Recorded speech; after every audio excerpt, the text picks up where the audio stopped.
Shalom, shalom, peuple de Dieu. Je bénis Dieu que nous ayons encore cette exhortation aujourd'hui. C'est par sa grâce que nous sommes debout, c'est par sa grâce que nous nous présentons encore devant vous. Nous allons un peu prier et recommander ces instants entre les mains de Dieu. Éternel Dieu, nous te disons merci pour ton amour, ta bonté. Merci pour l'action du rachat, merci pour la grâce éternelle. Nous ne l'avons pas mérité, mais par ta grâce, nous sommes encore comptés parmi les vivants. Et nous t'en remercions, éternel. Laisse que ces messages touchent une seule personne qui était ton brebis, qui a été égarée, éternel. Qu'il recouvre encore, Seigneur, la vue. Qu'il retrouve encore, ô Seigneur, les chemins de la gloire, les chemins de la vérité. Dans le nom de Jésus, je laisse le Saint-Esprit nous parler dans le nom de Jésus. Amen. Bien-aimés, je suis venu encore pour continuer ce qu'on disait la fois passée parce que comme j'étais en plein vidéo et j'avais reçu des visiteurs, donc je ne pouvais pas continuer. Je pense que je m'étais excusée de perturbation qui s'est fait quand les gens entrent à la maison. Ça perturbe un peu ce que tu disais. Mais par la grâce de Dieu, il me donne encore cette opportunité de venir continuer ce que nous disions. Je sais que la fois passée, nous avons parlé dans le livre de Matthieu 10, 17 à 19.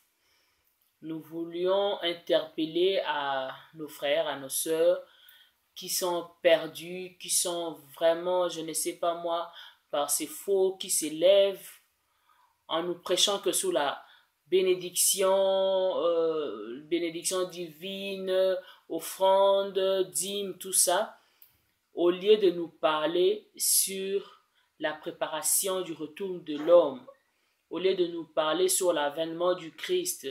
Ces gens nous parlent toujours des choses qui sont éphémères, des choses passagères. Et aujourd'hui, je veux nous exhorter encore dans le livre d'Hébreux. Nous lisons dans le livre d'Hébreux 6. Je prends tout juste le 4e verset jusqu'au 6e verset.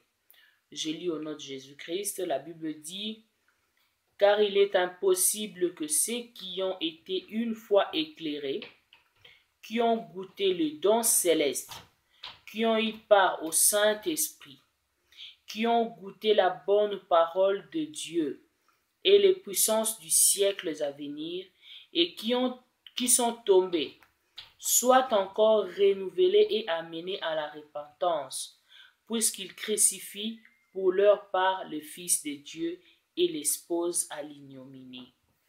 Parole du Seigneur. Bien-aimés, quand je vous avais dit l'autre fois que c'est le Saint-Esprit qui nous éclaire, c'est le Saint-Esprit qui continue à faire l'œuvre de Jésus-Christ, là où le Christ s'est arrêté. Ce que le Christ ne nous a pas dit, le Saint-Esprit continue à nous le révéler.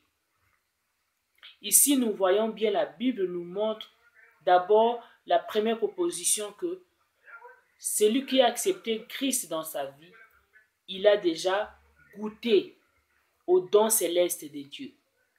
Il est déjà éclairé. Bien-aimé, suivez-moi très bien. Donc, toi qui as reçu Jésus-Christ dans ta vie, c'est à toi que je m'adresse aujourd'hui, particulièrement à ceux qui ont reçu le Seigneur comme Jésus, Seigneur et Sauveur dans leur vie.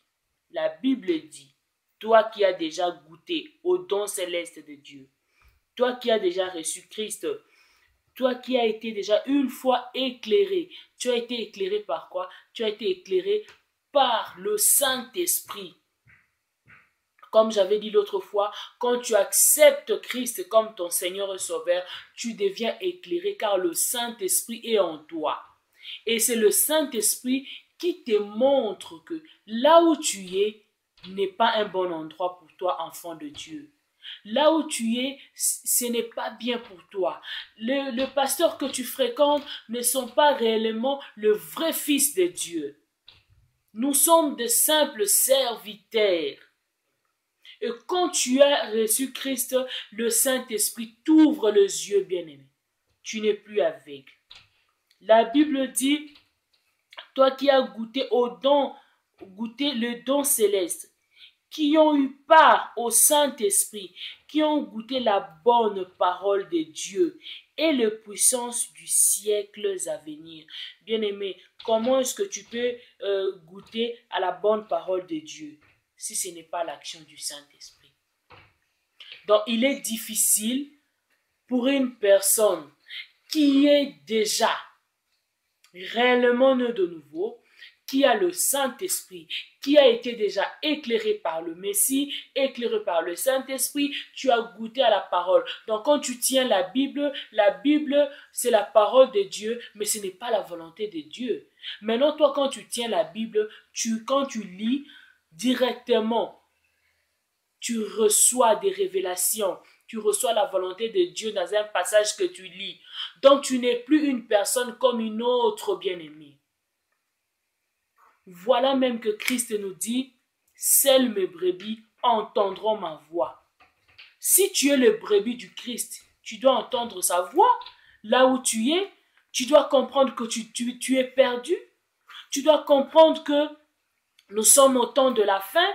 Tu dois comprendre que moi, serviteur, soi-disant serviteur de Dieu, ce que je prêche, c'est d'abord pour moi-même. La prédication n'est pas, qu'est-ce que je peux dire, la prédication n'est pas comme je vois les gens, ce sont de comptes à rendre. Non, quand tu nous prêches, quand tu prêches la parole de Dieu, ça redevient d'abord pour toi-même. Tu te prêches d'abord soi-même. Cette parole vient pour te briser, ça vient d'abord pour toi. Ne le prends pas comme prétexte, c'est parce que je vis telle personne a dit ça, a dit ceci, alors je vais lui répondre par ma prédication, parce que nous voyons aujourd'hui, tout le monde peut prêcher. Voilà que nous aimons même prêcher les païens parce qu'ils sont dans le manque de connaissances. Quand tu lui dis quelque chose de la part de Dieu, il t'écoute, il le conçoit très bien, mais par rapport à un chrétien, quand il connaît déjà prier, il a, si c'est les 4 versets, 5 versets qu'il maintient dans sa tête, il a fait la théologie, et quand tu lui parles de la parole de Dieu, de la part de Dieu, il s'en fout de toi. Il ne tient pas compte, parce qu'en lui s'est dit, moi aussi je suis serviteur, moi aussi je peux prier, la maladie va partir, moi aussi. Bien-aimé, toi qui es éclairé par le Saint-Esprit, c'est à toi que je m'adresse. Tu comprendras que dans le royaume de Dieu, dans le corps du Christ, nous vivons dans la complémentarité. L'autre est la tête, l'autre est les pieds, l'autre est les bras, et nous nous assemblons pour avoir une forte puissance pour combattre les effets maléfiques qui s'approchent vers le chrétien, vers le vrai. Et nous voyons ici la Bible qui continue pour dire « et qui sont tombés ». Oh, bien-aimés, soient encore renouvelés et amenés à la repentance, puisqu'ils crucifient pour leur part le Fils de Dieu et l'exposent à l'ignominie. Il est difficile, il est impossible. Ça, c'est la Bible qui le dit. J'ai bien dit, je suis dans le livre de Hébreux. Dans le 6e chapitre, je commençais par le verset 4. J'ai plus seulement 4, 5 et 6. Donc la Bible nous montre qu'il est difficile. Les apôtres sont passés par là. Nous voyons Pierre, il était disciple du Christ, apôtre. Quand nous disons apôtre, la personne qui a mis le fondement bien-aimé. Mais quand Christ avait dit à Pierre, tu me régneras 3 fois. Je pense bien, si j'étais à la place de Pierre, j'allais demander au Seigneur, pour que cela n'arrive pas, que faut-il que je fasse, maître? Mais Pierre avait dit au Seigneur, non, je ne veux pas te trahir. Je ne veux pas te trahir, mon maître. Mais qu'est-ce qui était arrivé? Pierre était tombé. Pierre a trahi le Messie. Et 3 fois, comme la prophétie l'avait dit, parce que nous savons que le véritable prophète, c'est le Christ. Et bien aimé, mais il était impossible que Pierre abandonne la foi. Il était impossible que Pierre puisse tout bafouer parce que c'est que Christ avait dit, cela s'est produit, maintenant je vais je vais abandonner ma foi. Non. Pierre a pleuré. Il a pleuré, il a demandé pardon, Seigneur. Il a dit, oh, si je pouvais revenir en arrière, je pouvais arranger pour que cela n'arrive pas. Il a eu très mal. Mais aujourd'hui, on voit de chrétiens. La Bible dit qu'il est impossible, toi qui as été déjà éclairé par le Saint-Esprit, tu as goûté à la bonne parole, tu as goûté au don céleste de Dieu, que tu puisses encore tomber. Car si cela arrive, tu remets encore le Fils de l'homme à la croix. Tu le livres à la honte. La Bible le dit. Soit encore renouvelé et amené à la repentance, puisqu'il crucifie pour leur part le Fils de Dieu et l'expose à l'ignominie. Il est impossible, bien-aimé, toi qui as déjà reçu Christ, il est impossible qu'aujourd'hui tu tombes, demain tu te relèves, tu tombes, ou bien que tu es là, tu ne comprends pas, tu n'arrives pas à entendre la voix de ton maître, que quitte cet endroit, comme il a dit, sortez au milieu d'eux, sors parmi les loups ravisseurs. Comment tu peux fréquenter les gens mauvais, toi soi-disant qui es éclairé, toi soi-disant qui as reçu Christ dans ta vie, toi soi-disant tu es déjà né de nouveau. Non, réponds-toi bien-aimé, réponds-toi comme Pierre l'a fait, réponds-toi aujourd'hui, c'est à toi que je m'adresse. Nous sommes des humains, voilà que notre combat c'est de combattre le combat de la chair. C'est pas en cherchant à chasser au nom de Jésus, esprit mauvais part. Non, les esprits mauvais viennent quand il y a des portes vides. Parce que quand ça vient, il te trouve tu es blindé, que tu n'as pas abandonné la foi, que tu luttes contre les désirs de la chair. Il te laissera en paix. Parce que ce n'est pas toi qui combattais, c'est Christ qui a combattu à ta place et il a vaincu. Réponds-toi, sors de là où tu es bien-aimé. Sors parmi les gens mauvais, parmi les loups ravisseurs, parce qu'ils vont te manger. Voilà que j'avais dit que Dieu est capable de nous interpeller par n'importe quel matériel ou bien une personne pour chercher à ramener son peuple vers le chemin. Sors, bien-aimé. Toi qui es distrait, toi qui cherches à t'emballer à cause de l'argent, à cause de la gloire, avec des gens que Dieu ne se réjouit pas. Sors de là où tu es bien-aimé. Mon message est pour que tu puisses être interpellé. Si réellement tu es mon frère, tu es ma soeur, écoute-moi aujourd'hui. Mais si tu n'es pas mon frère, tu n'es pas ma soeur, fais passer ces vidéos. Ne regarde même pas, ne tiens même pas compte. Mais si tu es le fils de mon père, si tu es la fille de mon père, tu as la descendance d'Abraham, écoute la voix de Dieu à travers ces vidéos qui n'ont même pas une bonne qualité. Mais c'est seulement pour que le message puisse être passé. Je ne peux pas fermer ma bouche quand je vois le peuple de Dieu se perdre. Je ne peux pas fermer ma bouche quand je vois les enfants de mon père être exposés, être parmi les loups ravisseurs. Toi qui es un brebis de Dieu, quitte là où tu es. La Bible dit il est impossible. Tu as été déjà une fois éclairé. Tu as le Saint-Esprit. Comment n'écoutes même-tu pas la voix de ton maître? À cause de l'argent, à cause du bien matériel, à cause de la gloire. Les femmes, soi-disant les femmes servantes, qui commencent à s'habiller, je ne sais même pas quoi. On te dit non, maman jolie, il faut souvent se maquiller, il faut souvent mettre des perles. Non. Apôtre Paul a dit que les femmes s'habillent avec modestie, avec simplicité. Ce n'est pas tout ce que nous faisons ici qui rend gloire à notre Dieu, non. Nous avons un seul message, de ramener le peuple perdu vers la brèche, vers le royaume. Réponds-toi, bien-aimé, réponds-toi, sors de là où tu es. Quitte, bien-aimé, car tu es en train, comme la Bible dit ici, tu es en train de crucifier encore le Fils de l'homme et tu l'exposes à l'ignominie. Réponds-toi. Est-ce que vous savez que chaque fois même quand Dieu veut nous châtier, nous voyons Christ qui vient devant lui. Il dit, Père, pardonne-leur. Tiens compte de ma souffrance. Tiens compte du sacrifice que je fais pour ces peuples. Ne les châtie pas. Si jusqu'à aujourd'hui tu n'es pas châtié, bien-aimé, c'est à cause de cet homme-là, le fils de Galilée, qui vient plaider chaque fois à cause de toi, en montrant au Père le plaid de la croix. En montrant au Père le sang qui a été coulé pour toi et moi. Bien-aimé, moi qui vous parle aujourd'hui, je ne suis pas parfaite. Mais je me force. Je me force de toute ma force, de toute mon âme. Je demande l'aide du Saint-Esprit de m'aider. Que je ne puisse pas rester dans le péché. Que je ne puisse pas faire la honte de mon Dieu. Que je ne puisse pas crucifier l'homme de Galilée qui a combattu à ma place. Il a pris ma position. Il n'a pas tenu compte de mon rang social. Il n'a pas tenu compte de ma famille. Oh non, bien-aimé, repens-toi. Repens-toi.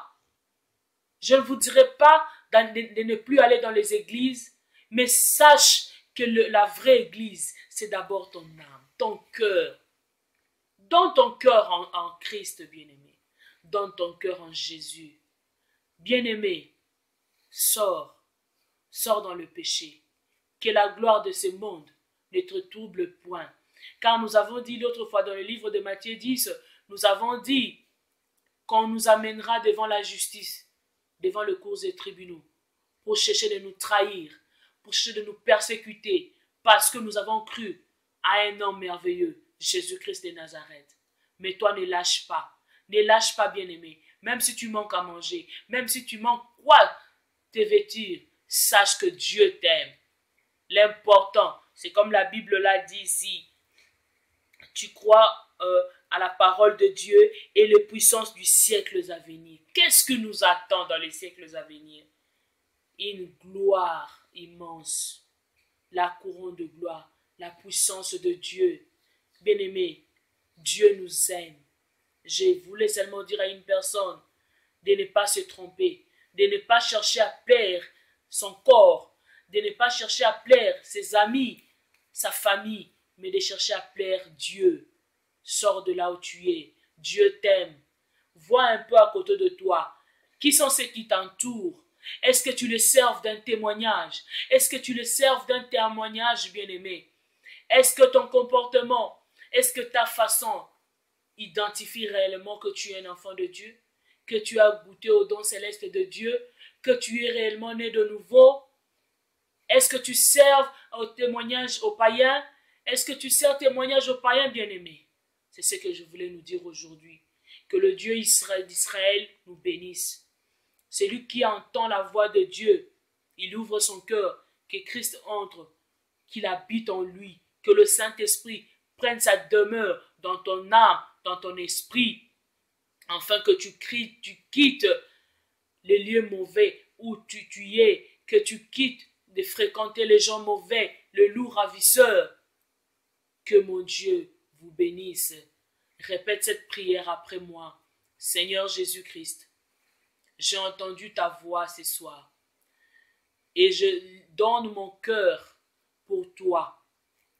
Viens habiter en moi. Pardonne mes péchés. Pardonne mes iniquités.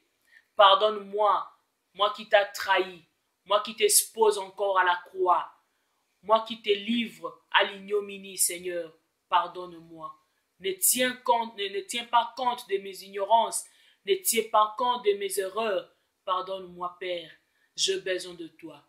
Viens habiter dans ma vie. Le Saint-Esprit de Dieu, dirige-moi. Accueille-moi. Je vais te suivre. Je vais t'écouter. À partir d'aujourd'hui, je donne ma vie à Christ dans le nom puissant de Jésus. Amen. Que le Seigneur nous bénisse. Shalom. Je pense que si Dieu le veut, il y aura encore d'autres vidéos qui viendront. Ne tenez pas compte du qualité, ne tenez pas compte, je ne sais pas, de l'image, tout ça. Cherchez à avoir plutôt le fond de ce message qui est très important pour nous, car Jésus-Christ revient bientôt. Shalom.